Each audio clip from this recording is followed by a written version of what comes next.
So we will get started here. I just want to thank everybody for attending our second book event this year with Adoptee Hub. We continue to focus on our mission to connect adoptees with each other, collaborate with existing organizations to fill in the gap of services and resources in order to preserve our adoption legacy and community. Our past and future events will continue to bring great content to the adoption community while we keep fulfilling this mission. Tonight, we are excited. We'll be getting a first look at the second edition of Outsiders Within. Eva, our moderator for tonight's event, will be talking with two of the authors, Jane and Sun Young. Just some housekeeping rules before we begin. During the main event, we will be recording the session, so mics and video will be turned off just due to privacy reasons. At the end, during the question and answer time, we will stop recording and then we will open up the mics and the video for everyone to engage with Jane and Sun Young. During the event, we'll also be giving away 10 books throughout tonight, but you must be present to win. If your name is called, please chat directly to Amanda Jackson within the Zoom chat function. She will ask for your name, your address, your email address, and your phone number, and then we can get that book shipped out to you after the event. Also, if you don't feel comfortable asking your question during the live question and answer portion, feel free to directly chat Eva, and she will do her best to get your question asked. So yes, thank you again for attending, and I will turn it over to Eva to kick our event off.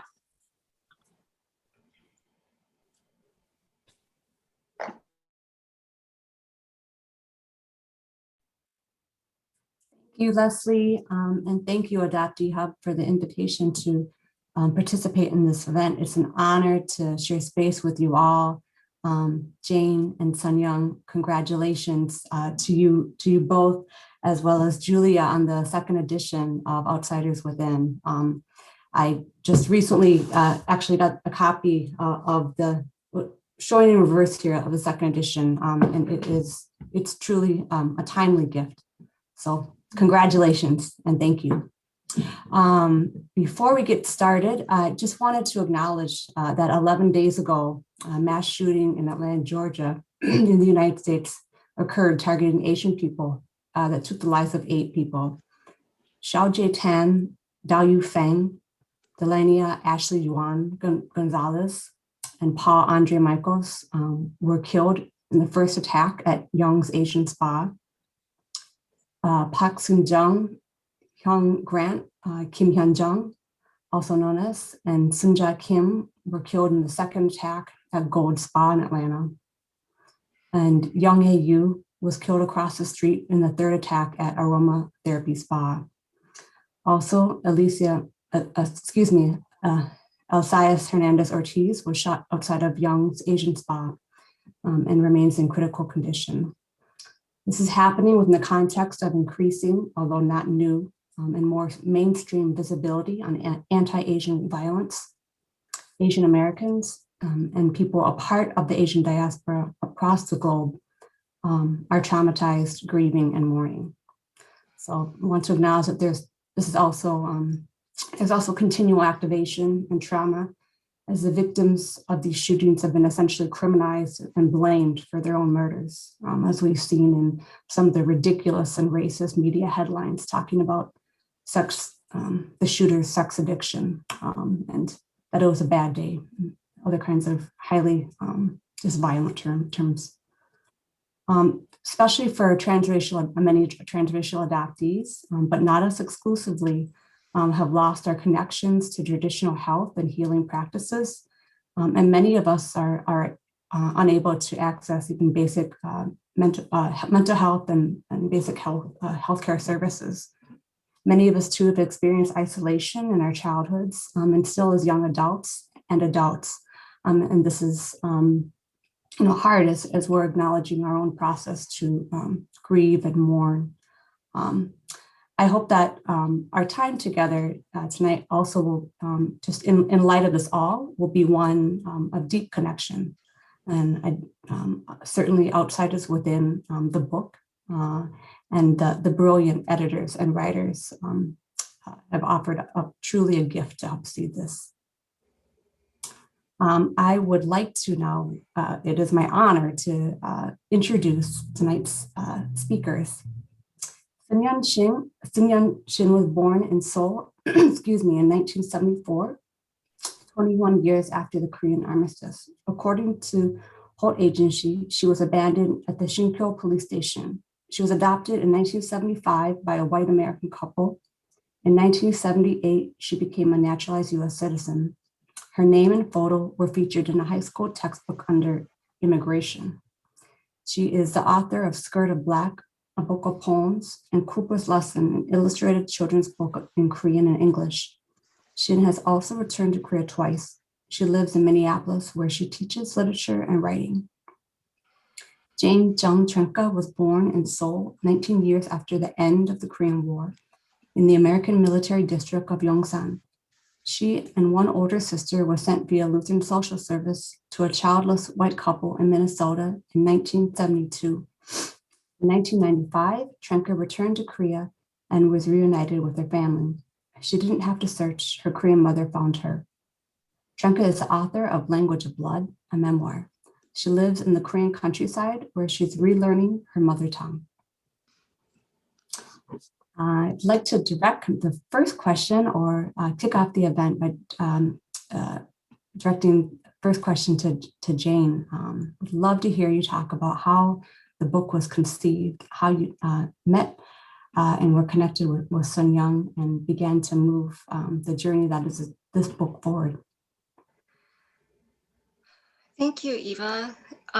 Okay, so like you give me a chance to talk and immediately I just go off the rails because that's what happens. So as Sun Young said before some of you came in, unless you're like naked or something, could you please turn on your camera because I'm just dying to see you. We just really want to see you. I know Hae-kyung is here, Kim Hae-kyung, who is a contributor. I saw your name on this screen. I'm dying to see you. Please turn on your camera. And I other think friends. Brian said that because it's recording, everyone else is not able to turn their camera on anymore. Not able. Oh, I see. Okay. Sure. I think I just have my ears cued about mute, but like I can't see you. Okay. I know. So, hello out there. Okay. So I just wanted to say, in light of your like beautiful acknowledgement, Eva, about the violence that's happening in the United States, like my heart just goes out to all of you because I feel so safe in Korea. Like Korea is like the same. And I'm teaching a class at Sogang University right now, and they're American Studies students, and we're looking at what's happening in the United States, and the students are saying, we read Peggy McIntosh, Unpacking the Invisible Knapsack, and we talked about privilege, and I asked them to think about their privilege, and they're like, I'm so privileged, I'm Korean and I live in Korea. And they're, you know, we're not subjected to that kind of violence and threat just because of how we look, and my heart just hurts for you, and I'm so sorry. Anyway, Sun Young, do you want to say anything about that?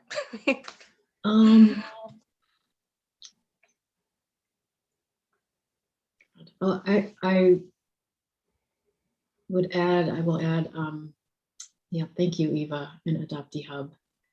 It's so beautiful. I've been back to Korea actually 5 times now at this point, and I would be there right now for the Gwangju Biennale because I have 2 poems in the Gwangju Biennale, which is so like miraculous to me. And monk Jung Kwan is there chanting. And Cecilia Vicuña is there. She wrote a poem in honor of Teresa Hak-young Cha, who was raped and murdered in the 80s in New York. I think she would be 65 now. I read a poem by Jane Wong that was in conversation with Teresa Hak-young Cha's archives at an event last week of the, led by the Coalition of Asian American Leaders. And it's incredible. I'll find it for you all and put it in the chat. later.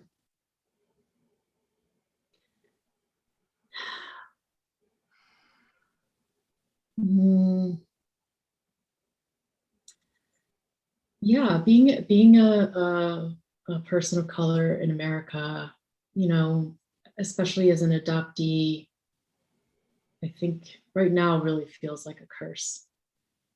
And I mean, I'll just speak for myself, really feels like a curse because, you know, this is where I'm doing my work. And I love Korea, I love going back, but every time I'm there, I also like miss the diversity of the United States. You know, like I grew up with Black people and Black teachers, and to me, the history of African American culture and literature has been so important to my racial identity development and my understanding my childhood in suburbs of Chicago and in Chicago, where my large like Irish Catholic family is from.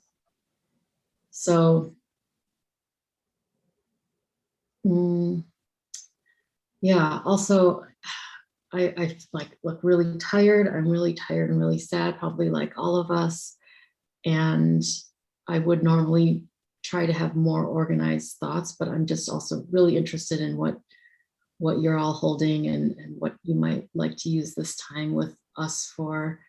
I'm so grateful that we get to have this book again. And I mean, because for a lot of reasons, because it should still be in print, but also, you know, this is the worst cover in the history of covers. I'll just say that. True. And, you know, wasn't the cover that Jane and I wanted, but the press thought that they knew better, and maybe they did, but either way, I'm just glad that we have a new book. And, you know, what's so heartbreaking too, like a lot of things have changed, but not enough, right? I was inspired to kind of be committed to not changing the inside. One of the questions that I've already gotten from people is, you know, and this was, we were presented with the possibility of, well, do we ask everyone to revise their pieces? Do we, you know, and I was inspired by the reissue of This Bridge Called My Back. And the living editors wrote new introductions, but kept the rest the same as the historical record. And it was really interesting to see what they're thinking about now. And frankly, it was really sad because not enough had changed. And it seems like capitalism is more entrenched in the United States. Wealth disparities, we're going the wrong direction in a lot of ways. So anyway, that's an answer to one question, is that it wasn't just sheer laziness, although Jane and I will both like cop to being really lazy people. I wanted to honor the text as a historical artifact. And also we're lazy. No, because we need more books. Like they're, you know, we need more books. This one can just be, you know, as it is. It's so awesome to have Hae Kyung here, who's a contributor, and I'm not sure if I see any other contributors. Amy. Yeah, okay. Now I'm just rambling, but I'm going to pause. I will pause there. Thank you.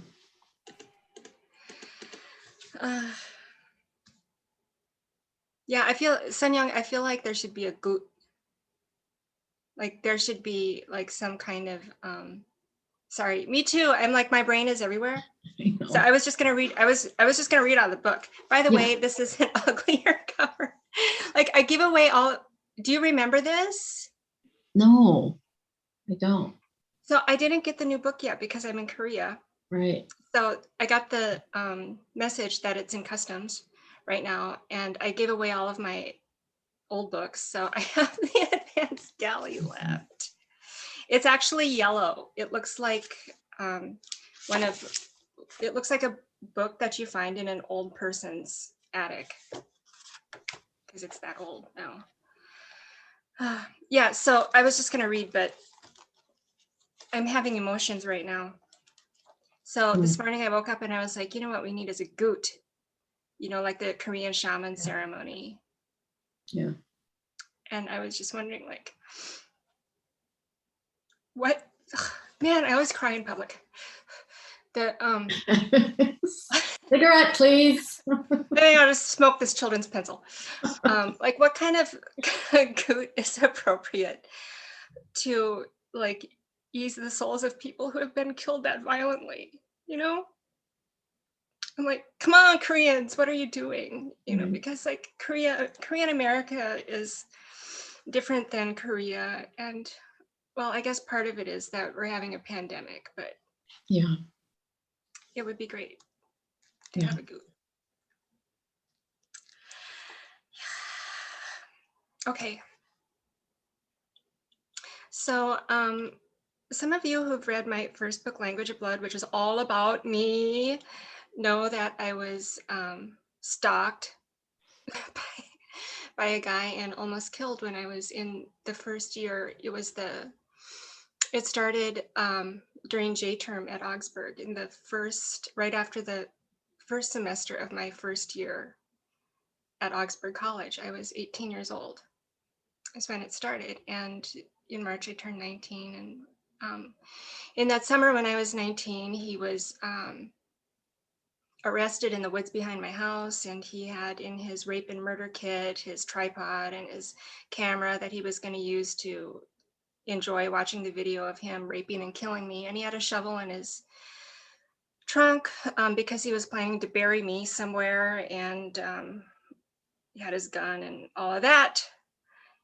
This was 30 years ago.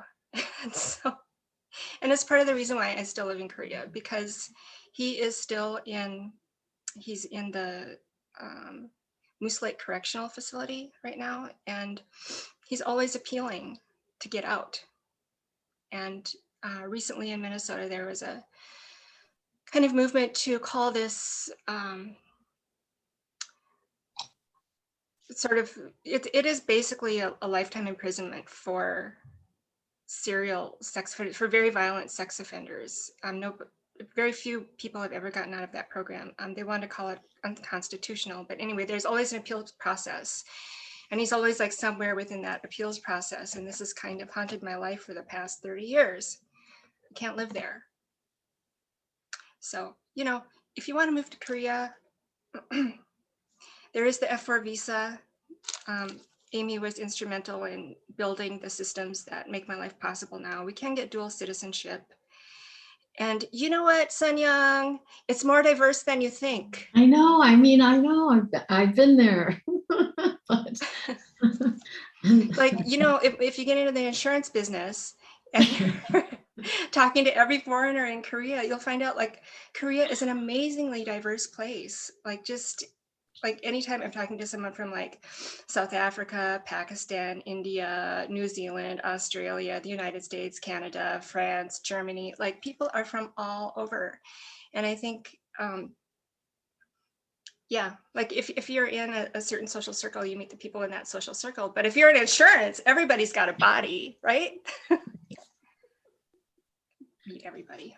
Okay, so how this book came to be. Now I've just gone on and on about insurance. Okay, so how this book came to be is I wrote the first book about my life, and then I was on book tour in Minnesota Historical Society Press. They were awesome.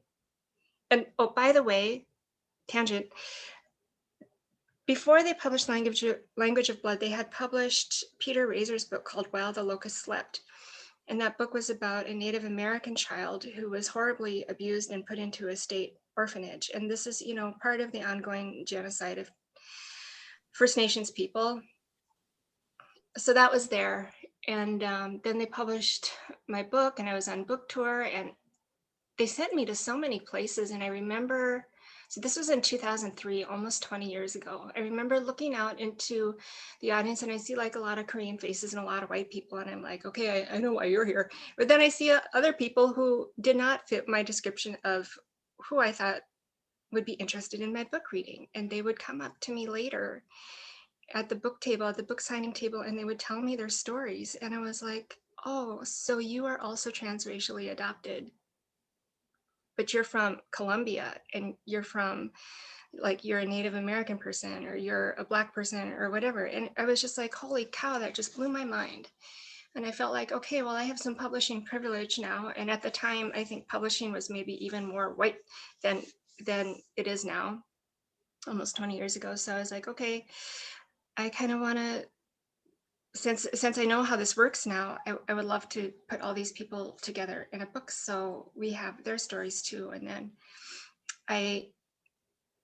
it's very early days of the internet, I feel like. I found Julia Chinere Opera online, and she had already proposed on like some Yahoo Groups page or something, an anthology such as this, you know, because the first thing you do when you write a book is like, well, what other books are there that are like this?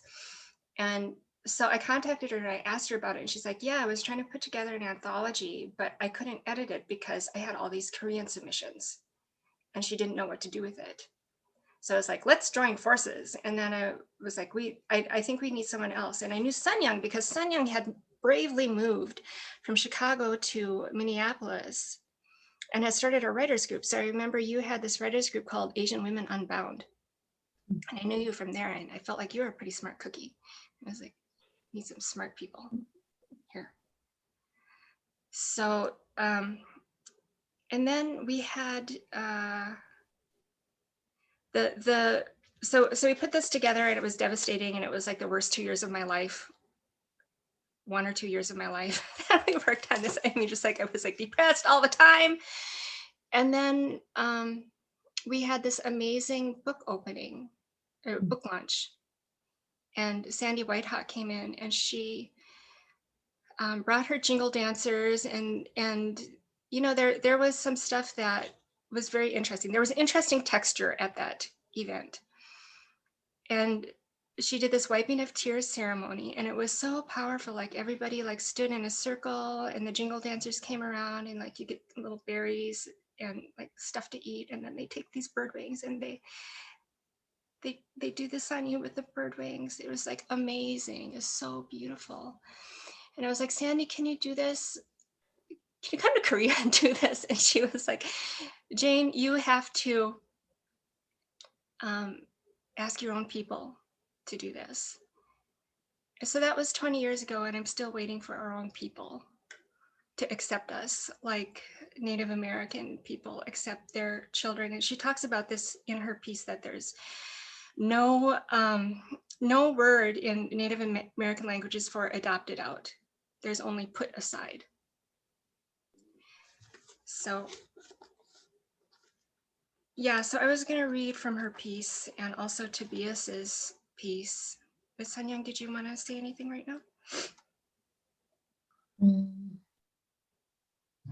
No, not yet. Go ahead. Okay. So yeah, so if you look in the book, there are these pictures of Native American people at the Indian boarding schools. So I feel like I'm going to say this wrong, but the very short history is, you know, the genocide in the Americans of the Native people. And then after that, rounding up Native people and sticking them on reservations. And then the next step was putting them in boarding schools. And I relate so much with this, like not letting the Native children speak their own language, not letting them have their religion, not letting them dress in their clothes. You know, so they lost their language and lost their tradition. And then they put them back in their communities. And like, that's a really great way to destroy a community. And I just empathize with that so much. So there were these pictures in the book. And now I took out my napkin and I can't find it. I'm having a moment of embarrassment now.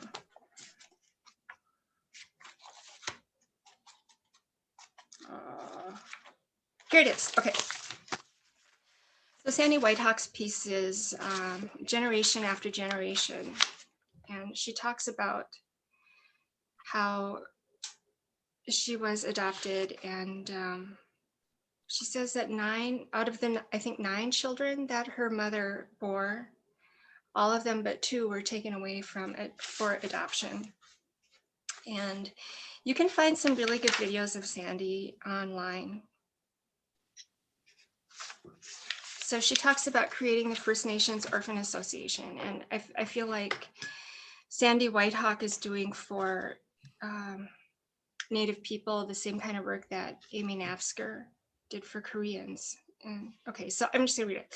Today, I see my purpose in life is to share my story with individual families and communities to encourage them that we can heal from the grief caused by separation from our relatives and our identity. It seems the time is right. It seems this is my purpose in life. We know that between the years 1941 and 1978, where the Indian Child Welfare Act was passed, up to 35% of all Indian children were removed. 35% of all Indian children, 35% were removed from their families and placed in orphanages, white foster homes, and white adoptive families. So by the way, Koreans, take note. So between 1941 and 1978. So how many people adopted internationally were adopted after 1978? Or National Association of Black Social Workers put out their message that the transracial adoption of Black children is a cultural genocide. That happened in 1972. So like if you're from the early 70s, like in the 1970s, that's a response, that's a white response to people in the United States protecting their children. That's why they got us. Did you want to say something, Sun Young? Okay. Unless you want me to, but. No, go ahead, because I just feel like listening to one person talk is so freaking boring.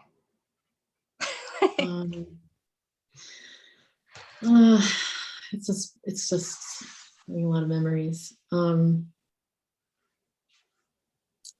mean, one of the major things I think that a lot of us have spent time and now is part of a larger, or has merged into a larger movement to understand intergenerational trauma in communities of color, in Jewish communities, and to figure out how to heal and what that looks like, what is possible, and even what is trauma. I mean, I just learned the term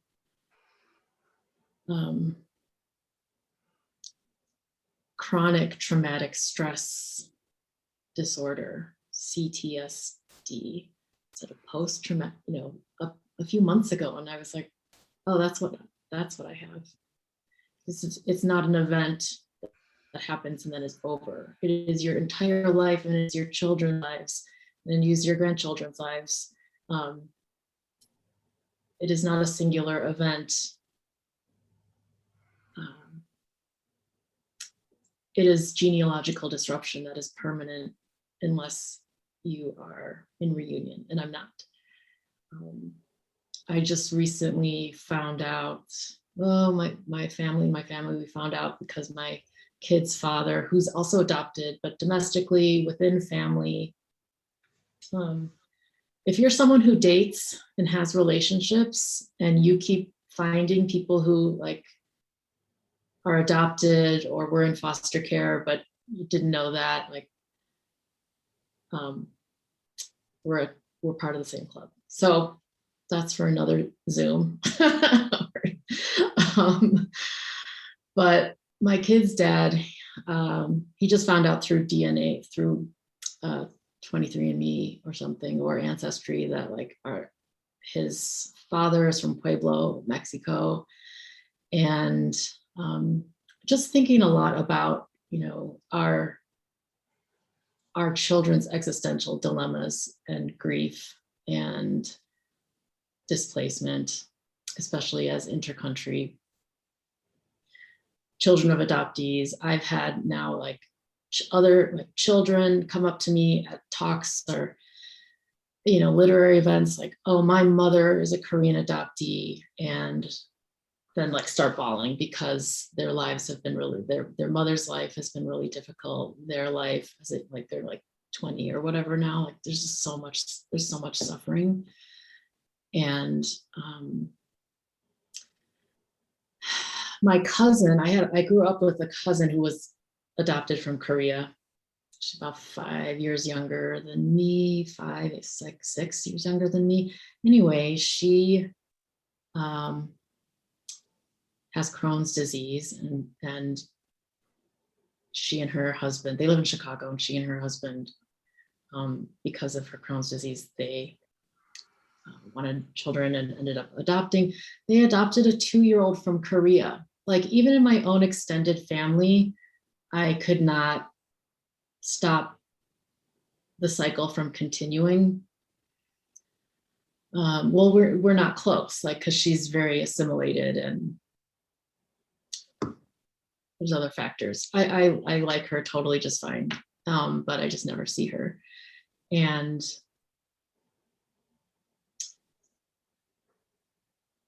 yeah, it's not, you don't just get a baby and then the end, as we all, many of us know.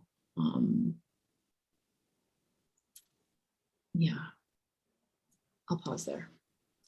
Sun Young and Jane, I just wanted to jump in. I think in just a few minutes, we're going to open up the conversation to Q&A, as there's been some questions that have come in. Before doing that, though, I just wanted to give space back to that Sun Young and also Jane, if there were other pieces that you wanted to read from in the book, please go ahead. Oh yeah, the book. Oh yeah, right. Like I read like a sentence of like I was gonna read this whole thing. Okay, so anyway, you guys, if I read this all out loud to you, it's gonna be boring. And anyway, but I just want to point out, like, Sandy's piece is really excellent, and it's not that her piece is boring, it's that my horrible voice would bore you to death. So please read it. She talks about using a song, like her activism started with a song. And this ceremony, the wiping of tears ceremony. So she's working through ceremony and music to heal people. And then the thing that made me so so depressed was not only like all of these pieces that came in where, it was like I had this table and it was just filled with people's grief, and like what this book really looks at is like not just everybody's individual grief, but like what is the horrible system that caused it. And Tobias Hubinet wrote a piece in here called From Orphan Trains to Baby Lifts, Colonial Trafficking, Empire Building, and Social Engineering, in which he shows us in details like how this horrible machine has been working for hundreds of years, and this history of forced child migration. And yeah, so I think this piece is kind of famous because he talks about the parallels with the African slave trade. And so people were mad at him for years. They're like, Tobias, like crane adoption is not the same as the African slave trade. Well, it's not. He doesn't say that it is. He says that there are parallels, but the parallels he draws with other things as well is just like absolutely devastating. And then when you see that, you can see that it's not just you. It's not that you were chosen by your family. It's that you're part of this giant system, this zombie system that just keeps on chugging.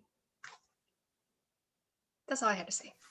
I mean, and that white supremacy is a regime of cannibalism. I mean, whiteness was founded to exploit, extract, and control other people for the benefit of the owning class, and continues on that way today. I will read.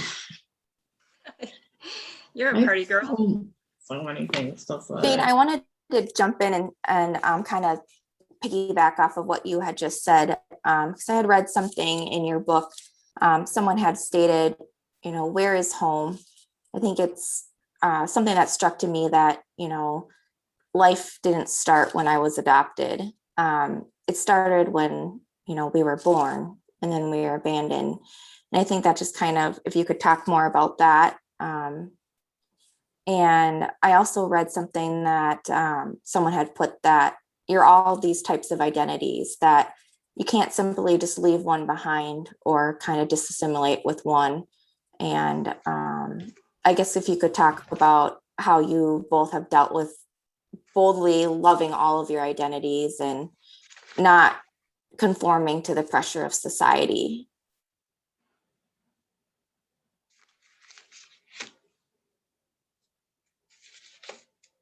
Do you want to start? No, go ahead. Okay. So, before we were born, or sorry, like before we were adopted, before we were abandoned, before we were born, we were inside our mothers, right? And like the beautiful, wonderful thing about like humans is that before we were inside our mothers, we were inside our grandmothers too, right? Because that's how ovaries work. That's how eggs work. So yeah, there's that. There's the biological fact. And reunion, I feel like, what is reunion? Somebody has brought up before about, so I got dual citizenship, and there was some talk among adoptees about like, well, why would you have dual citizenship? Because, in order to do that, you have to get your identity back on your orphan papers. But like, what about a real restoration of identity? And I've been thinking about that, and it's like, you cannot restore it. There kind of is no going home, because the place, even when I think about like the place that I lived in, Frazee, Minnesota, it's not there anymore. The place I long to go home to no longer exists. The people that I long to go back to are dead. There's no, like, you're going to reunite with who? You will never grow up in your family again. So I feel like this is my identity now, is that there's this river and I'm a fish and I can complain. I don't like the way this river is flowing, but river doesn't care. And so for my identity right now, I just feel like well, maybe it's all computer simulation and none of it's real anyway, but if we're going to get to the real hurty parts, like it's just not there anymore. There's nowhere to go home to. My mother is dead. My father is dead. The people who used to be my sisters, I will never grow up with again. The place that was Korea, that was my home, I cannot even find it because they changed all the addresses. It's just not there anymore. So my identity is what's happening with me right now, in the present. Mhm.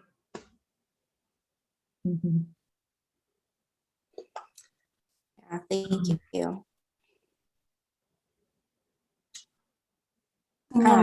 If you wanted to address that question, give that space. Otherwise, I do have another question that came in.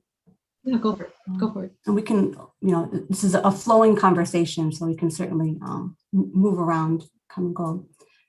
So someone in the audience had asked, what are Jane and Sun Young's thoughts around adoptees of color, not just specifically Korean American adoptees, becoming more active in BIPOC communities and doing activism work around Black Lives Matter and other liberation movements? Do you notice a difference now than maybe 30 plus years ago? I guess that's me, since I live here in the US. I don't know. I mean, I think yes, because we are, in terms of kind of mashing with the last question, like Asian American identity is a political identity. It's an identity that came out of the civil rights movement and came out of solidarity with the Black struggle, and is to me, it feels often like, and this isn't a bad thing, because there's a lot of other flourishing and flowering that has come out of Asian American solidarity and Asian American identity exploration. But it's like a temporary defensive identity against the violence of white supremacy, whether it's pitting Asian Americans or immigrants against the Black community, which is kind of strategy number one of white power. And so I can say for me, you know, the question about activism, I think, yes, absolutely. We have to fight for justice. And, you know, for me, what's good for the most vulnerable among us is good for everyone. What's good for Black trans women who are killed at a higher rate than any other category of human being in the United States. If we can make life safe for them, it makes life safe for everyone. For Native women who are missing and murdered, if we can make this, you know, godforsaken place safe for them, it can be safe for the rest of us. So to me, it doesn't feel like, oh, I have to fight for Asian American issues. I mean, yes, there's specific issues, but I think the bigger picture is, you know, I did a 2.5 hour event this morning with the Minnesota Humanities Center. Hyde Erdrich was there and Rodrigo Sanchez Chavarria for A Good Time for the Truth. And Hyde was saying, like, all of these systems are designed to keep us from being human. You know, we would not ordinarily categorize ourselves like this, relate to each other like this. It's all of these deformations. I think, you know, Jane used to use the word deformations or deformed way back. And that has always been a meaningful word to me in terms of what's been done to us as adoptees and as national subjects that have been passed from one nation as surplus children, reproductive surplus that you know, our nation state saw us as that it would be more valuable to trade us away rather than they saw no future for us in the body politic. It was, if we consider ourselves an ethnic group, it was an ethnic cleansing, and it continues, right? I can't believe that my 38-year-old cousin or whatever adopted from Korea. This 2-year-old girl, and they changed her name. And I'm just like, oh God. Yeah. So it's like we still need outsiders within all of these pieces are, you know, almost just as present today as they were. I mean, it wasn't that long ago, you know, but we need more too. But you know, I think is in terms of this adoptees of color working with other national movements. Yes, completely. We need to learn about each other. We don't know enough about each other. Cross-racial hostilities are a result of white supremacy and internalized racism, but it's our problem to solve because white America is not going to solve it for us. They don't know how, and they can't even solve their own problems. But that's got to be part of our healing, because the only reason we're Asian American is because of the racial hierarchies that existed as we, you know, in various ways entered onto this indigenous land and into this empire. Yeah. I have a follow-up question to that. And then I guess perhaps after I ask the question, would love to hear Jane, Sun-Young, either or both of your responses, or also a response perhaps by reading from, you know, a selection from the book, however you see fit.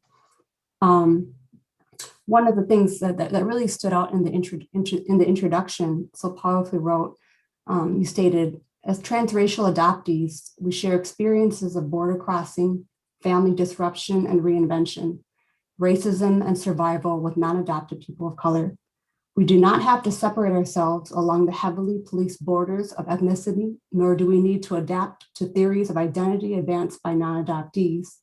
We are not trapped by binary oppositional thinking, nor do we prescribe to any, any kind of ethnic or cultural identity as correct for the transracial adoptee. Instead, we bring forth our unique creativity and spirituality as adoptees of color to reinvent ourselves and our world. Would love to hear, you know, your thoughts in terms of as transracial adoptees, how outsiders within any of the writers, are pushing back, right, against this this space that we as transracial adoptees have around, our lived experiences, around how others are, perhaps how we can understand how we are see ourselves constantly through others' lenses, and also are fighting for our own space, right, to see the world through our lens, as racialized, gendered, nationalized people. I think that the book really very uniquely explores that. Could you just talk more about that, or again, direct us to any particular region in the book that you think speak to that? I'm going to read from Rachel Lee Collier's piece. It's, 207. It's called Performing Childhood. And she writes, I write this chapter as a response to an ethnographic work published in 1978 by anthropologist Myra Bluebond Langner. The Private Worlds of Dying Children explores the last months of children dying of leukemia and highlights a particularly poignant facet of their relationships with their parents, which resonates with my own experience of adoption. And then I'll just read the paragraph that's actually from the Private Worlds of Dying Children, because I think the labor of childhood and the performance of childhood within the adoptive family is really important to not lose track of. Mutual pretense was the dominant mode of interaction between the terminally ill and those that attended them, because it offered individuals a way to do what society expected of them. It enabled them to fulfill various social roles and responsibilities necessary for maintaining membership in the society in the face of a threat to continued membership. The practice of mutual pretense allowed the children to act as if they had a future, to act like children. By following the rules necessary for maintaining mutual pretense, they showed themselves responsive to the needs of others. The rewards for such behavior were great. They gained a sense of achievement, satisfaction, and worth in their own eyes, and in the eyes of their caretakers, parents, and medical staff. By reinforcing the adults' hopes, the children thereby guaranteed their continued practice. They were not left alone. In essence, mutual pretense is the individual's attempt to maintain the social order. The social order is a moral order. Individuals will go to great lengths to maintain it. For to violate it, to break rules necessary for maintenance, is to risk exclusion and abandonment, a fate worse than death itself. The practice of mutual pretense reflects a human dilemma far more fundamental than the fear of breaking a taboo, the existential dilemma. I think, and kind of the, a corollary or adjacent theory to that is social death, the idea of social death. And I will stop there. No, talk more about social death. I don't know if we mentioned social death in the introduction or the preface. I think it's interesting. On the back cover, I was kind of reading through this book with my brother, who's also adopted, and it really struck both of us that it said many adoptees are required to become people that they were never meant to be. And that just struck a chord with both my brother and I about also reading through your book too. We talked about, this back and forth of being accustomed to protecting our loved ones, our parents who adopted us, from our own harsh realities of our experiences of racism and loss and trauma, that, even though our parents love us very much, they will never understand. I think that, you had also talked about too, that, it's our role. It's fallen on us to uncover the truths about adoption practices and adoptee experiences. It's really fallen on us to be our own advocates, to push through.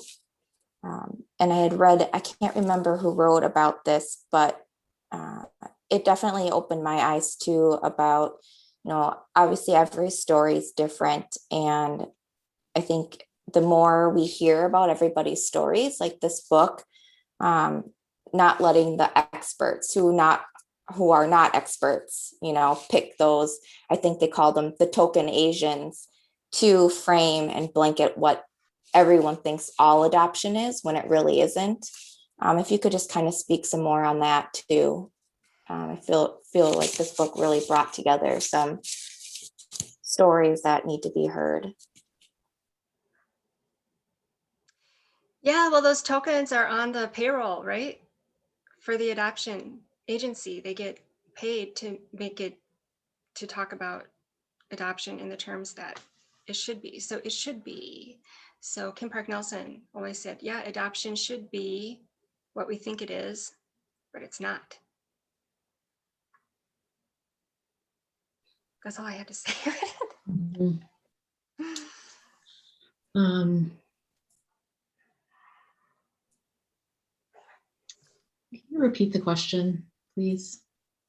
Yes. So in the book, it just brought up just taking pieces from different parts of your book. But something that really struck a chord with my brother and I, who's also adopted from South Korea. He's 2 years older than me. It said that many adoptees are required to become people that they were never meant to be. Right. And that just really struck something in our hearts for both of us. We haven't really deeply talked about adoption with each other, which is so strange. If you could just talk a little bit more of the premise around that. I mean, it's not strange because it's by design.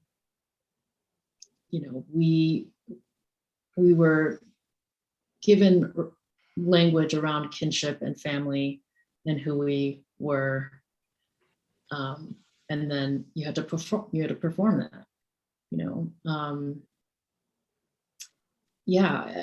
Being adopted is an existential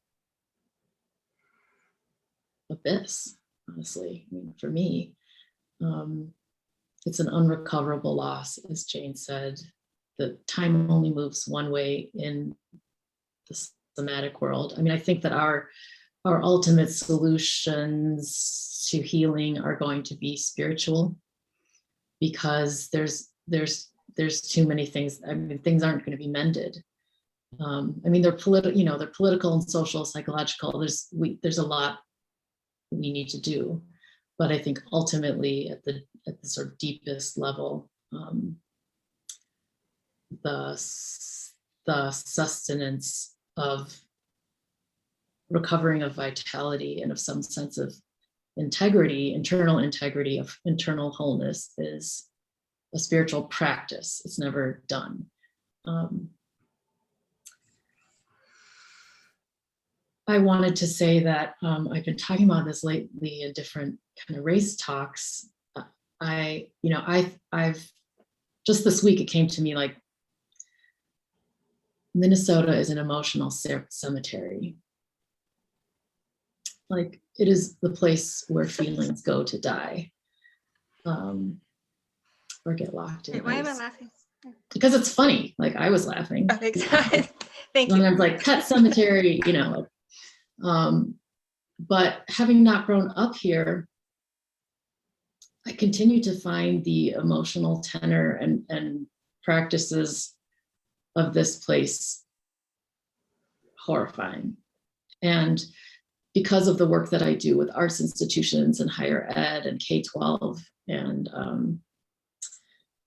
government agencies, sometimes most of the people I work with or who hire me are white women, and I've just had like a hell of a time with white women in the last my life, but in the last month or two in particular. And the fakeness generated, manufactured by white women in this kind of like administrative layer of the nonprofit industrial complex, and has just been hitting me really intensely lately. And I think that's something we need to address as well, because, all of that fakeness is the result of generations of violence that white women have upheld and enacted upon Black and brown bodies, while building and maintaining an identity of purity, virtue, and goodness. And that relates to who adopted us, who got to be our mothers, and who were considered better mothers in the global scheme of mothers, right? And it continues on with things like surrogacy and, all kind of third and fourth party reproductions, right? So whenever I talk to white groups of people that end up being like mostly white women, and I always tell them, you have so much power.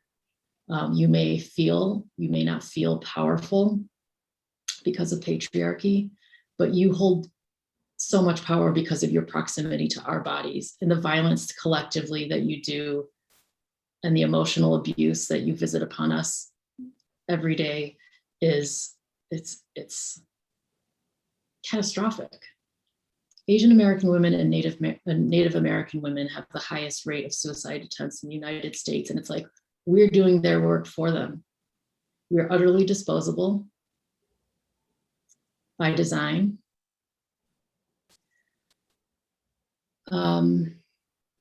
So destroying ourselves is the logical conclusion of this regime, because they rhetorically destroyed our mothers. Talk about social death. Social death. Social theory developed by Orlando Patterson and a colleague. And so the book is early 80s, 1982, Social Death and Slavery something, and looks at slavery throughout recorded human history, ancient history, and slavery in many different places, not just chattel, not just the horror that was and continues to be chattel slavery in the United States, intergenerational captivity, including reproductive captivity. So I think it's really important for us to understand our condition in the larger condition of the United States racial economics, racial capitalism, basically.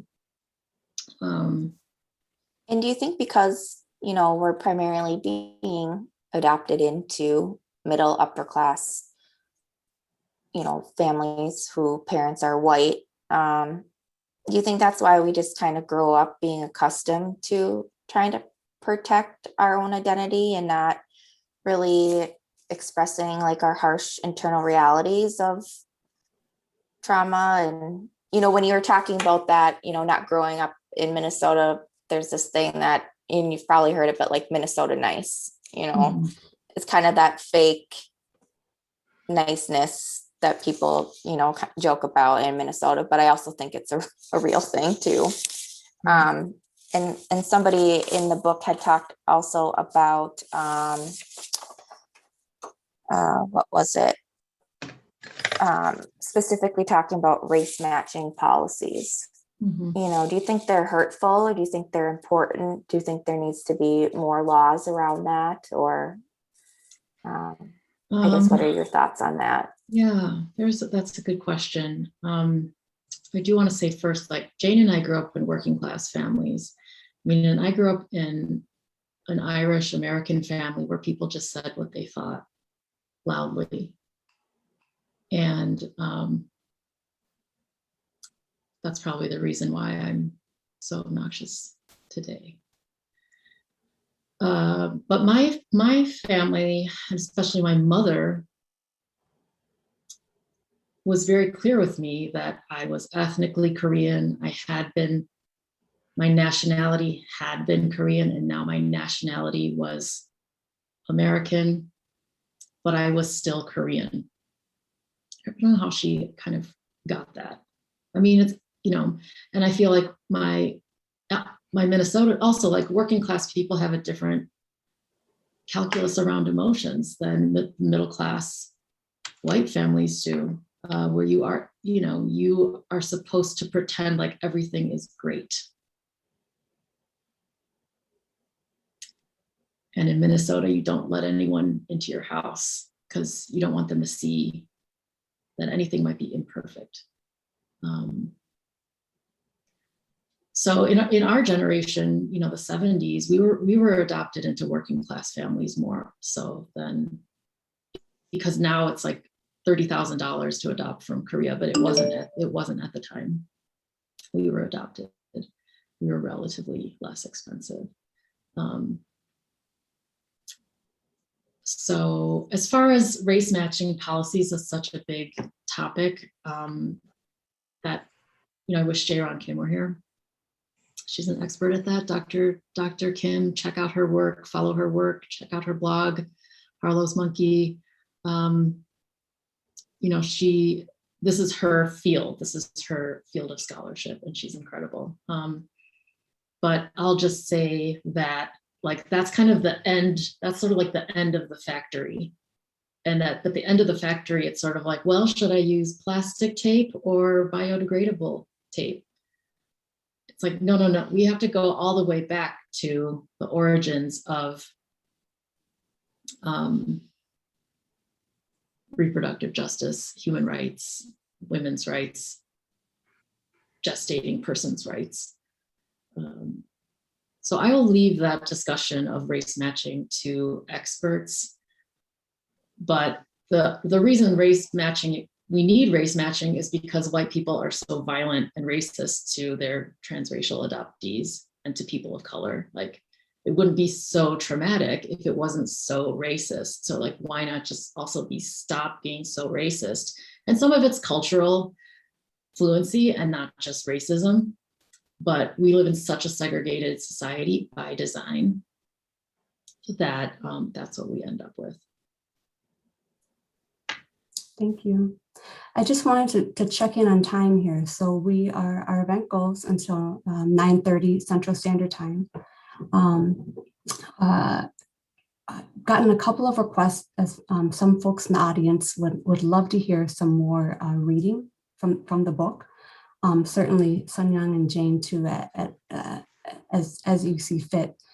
Perhaps maybe I'll pivot to pose one more question, and then time fitting, or as you both feel like it makes sense, would like to then just open it up for you guys to read perhaps another selection from the book, anything that you'd like. This question actually came in from an attendee at the time that they registered for the event. And they asked, what is the next level for adoptee activism? Where do you think the focus and energy should be directed? And just to add on, it's not specific to Korean American or adoptees or Korean adoptees, but in general, or perhaps focused on that as well. Well, I only do Korean stuff, so I'm going to talk about Korean stuff. And I have what I think is the best idea, but I'm not sure everybody agrees with me. So I'll just put out my idea here. So I feel like, so somebody mentioned about how all the work of doing stuff gets put on adoptees, and it does. And there are reasons for that. I think it's partly because the adoptees are the only people who know what happened and who will talk about it. Because there are other people who know what happened, but they won't talk about it. And I just had dinner with the adult son of one of my friends the other night, can't remember. She was adopted to the Netherlands, and her son is in Korea, and I went and had dinner with him, and he's an adult, he's a university student, and I brought my child with me, she's 6. And I was just overcome by, and he's a historian now, and he's looking into adoption stuff. And I realized we're all gonna die. So I know this is not like news to you, like we've heard this before, that we're all gonna die, but I really felt it like we're gonna die. And these stories that only we remember and that only we know are going to go with us. And we talked about how difficult it is to do work as adoptees because we're all traumatized. So, put 30 traumatized people in a room together and try to do something. Let's see what happens. Well, it's really hard, right? And then we're like, yeah, let's band together with the birth parents because, guess what? They're all traumatized too. So let's put 60 traumatized people together in a room and see what happens. So it's really hard. And there's, as we know, like a lot of disagreement and infighting and bad behavior and addiction and suicide and the whole thing. But I think the one thing that we all agree on is, well, I'm convinced of this now after having dinner with that guy. The history needs to be preserved. And maybe that's something we can do because we're the only ones who'll talk about it. So I know Pastor Kim at Co-Root here in Seoul wants to embark on a project of just collecting the histories of adoptees. And at first I was like, well, why would you do that? Because, the adoptees can do that themselves. But, like, why not have some help? And why not put it in Korea? Because the Koreans aren't talking about it. Like, bam, put it there. The other thing that we all agree about is we're all going to die and our parents are going to die before we are. And if you're going to find them, it'd be nice to find them before they die. So birth family search. So I think birth family search is really important. In Korea, we tried to change the horrible special adoption law, which is actually a baby export law, tried to change that in order to facilitate that. And we started in 2008, 2009. We passed the law in 2011. It was implemented in 2012, and now it's nearly 10 years later, and we know it doesn't work. Why? Because the agencies still have the records. And the records are often wrong. They're often incomplete. Like, you might get your whole record, and all it says is that you were abandoned in front of, such and such police station. I mean, we have to accept that maybe that's all there is. We were often switched for other people. You might find the other person at the end of your record and their DNA doesn't match. So what it all comes back to is, in my opinion, DNA. And the people who understood this were the people from 325 Camera, who started with Thomas Park Clement. He wrote Dust of the Streets. With his huge contribution, bought all of these test kits and started testing people. But here's what the problem is that they need more Korean samples. So there's actually already a DNA database in Korea. It's the Missing Children's Database, which does a one-to-one match. In other words, it can do the same thing as 23andMe does up to a point. Like, it's not going to find your fourth cousin from the Chosun dynasty 100 years ago because there's 1,500 of them. But it could find your parents. It could find a full sibling. That could be good enough. That's what we want anyway. So I think what needs to be done is we need access to that database. The toy is there. I want the toy to be ours too. And how do you do that? The way you can do that is by changing the definition of who can use that database. So the people who can use that database right now are the missing children. And they finally got it into their heads that maybe some adoptees are like missing people, so they can put their DNA there. But the problem is, would they allow our parents to do it? Because if our parents are people who said, I purposely sent my child for adoption, they're not going to let them do that. And so I think also another step we have to think about is, who are the people like us? And how does our endless suffering benefit other people in some way? Because, like, what is this for? So as Sun Young often points out, there are the people who like the IVF children and people born by, like, you got to watch Google Baby, that movie, it'll blow your mind. The people who are born by reproductive technologies, of which we are the like Model T of reproductive technology because we had to come on an airplane. But also in Korea, there are the people who were just put at the orphanages and they were never adopted. And the people like my sister who was abandoned by her mother, not my mother. She's my sister from another mother, who, if she would like to find out where her mother is or her half siblings, there is no way, because there is no trace, because this is Korea. We don't even know who her mother was. She's not even on the family register. And there are the domestic adoptees who are not, they cannot even prove that they're adopted because they were more or less trafficked. So like we have overlap with all of these other people, and we often just think like adoptees, but I kind of don't even like the word adoptee anymore, because I want to describe what the reality is. The reality is you are this like lone shut off skin cell or something somewhere, like you're this like lone biology floating out there, and you would like to find somebody who shares some biology with you. And there are many people in the world who are not adopted who share that with us. That's all. Just to know that's a very powerful thought in terms of just even changing the notion of the naming of adoptee and what that connotates, especially within the context of what you talk about and how diverse the circumstances of of our uprooting and displacement. So the guy that I had supper with, he was saying even like the term birth mother. He's saying, who is a birth mother? And I'm sorry, there's many different terms like first mother, but if we say birth mother or first mother, we think of somebody who placed their child for adoption. But in some cases, right, in many of our cases, we were not placed for adoption. We were just abandoned. So does that make your mother a birth mother? She never intended for you to be adopted. All she intended to do was abandon you.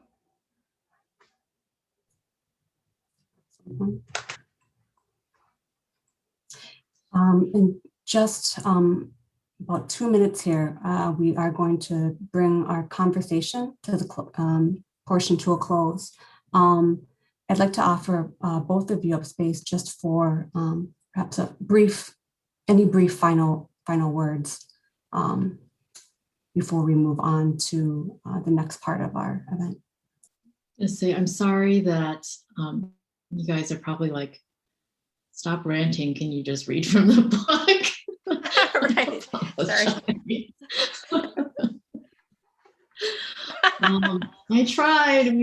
I'm sorry we didn't get to more readings. I mean, they're better in their own, like they're better in their own voices of, by the authors themselves. Like this is precious. I just feel like this is precious knowledge. Like this is the adoptees who wrote these pieces. Like to me, it's just, yes, it's very precious notes from the field, So I think my last thing to say, I mean, I think, I'm a poet, I'm a writer. I became a poet because that was the only place I could make sense of and express these multiple conditions and the language around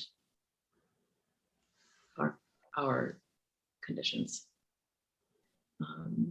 In Korea, Hamlet is the most produced Shakespeare play in South Korea. And in South Korean productions, Ophelia is like a mudang. She's like a shaman. And, if you know the play, I mean, instead of kind of this masculinist exorcism of the rot in Denmark and then the passing of the monarchy to an outsider, I think Ophelia as a figure, she's kind of doing the kut, like the play is sort of like her kut of of cleansing South Korea of its pain, shame, and, so I encourage you to look to the poetry of other adoptees like Tiana, who's here with us, who has a new book coming out very soon, and I will get to be part of that